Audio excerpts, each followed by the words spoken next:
vándorok, saját útját járja, minden összeköti őket, pár dolog, táborok, apró tüzek az éj sötétben. Ha jól megnézed, költ alkotunk és te vagy középen. Verbális varázslat, egyben mentális áramlat. Tisztelgünk a mások által meg nem értett vágyaknak, lerombolt váraknak, sötét zugában bújjunk meg. Auránk makulátlan, egyre jobban elképedve nézzünk körbe, és látva mi vesz körül szorul kezünk a kölbe. Egy felhőbe kapaszkodva látom csaták dúlnak, és hogy gyávák, hogy hódolnak be egy zsarnok hadulnak. Megalkuznak pedig könnyen, lehetnének hősök is, de leszállok, hisz ezt láthatom a földről is. Ez tövis a rózsán, amit csak világnak hívunk, amiről írunk, és ami miatt csak egymásban bízunk.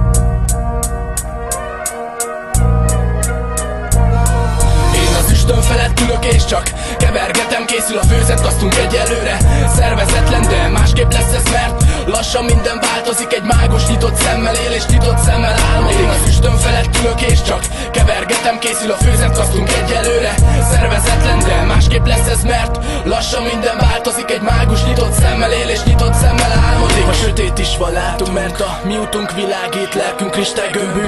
Ez mi mindig irányít, mindenki számít, ki tényleg közénk tartozik. De ha álcázod magad, könyörületet ne várj. Kardunk által lemetszett fejed kerül katapultba. A fák közül sötétből nézzük majd, ahogy a falat szúszza. Hadak útja hosszú vándor, mágusok és kószák. Mi csak csendben várunk másodpercek, percek után órák. És évek telnek el, így lesznek urakból szolgák. Újabb korlát van előttünk, ezért váltunk mi is formát. Egy formák nem leszünk, de mindannyiunk hasonló, mert a mi varázsigénk hat is, és nem csak egy halom szó. Nagyon jó vagy szörnyű, egyre vékonyodik a határ, csak kevesen tudják, hogy lesz szakad ronyból talál. Habár akár a madár is szállhat szabadon, úgy, mint minden, nem mindegy szellemünk mikor, milyen kaput nyit. Én az üstön felett ülök és csak kevergetem, készül a főzet, kasztunk egyelőre.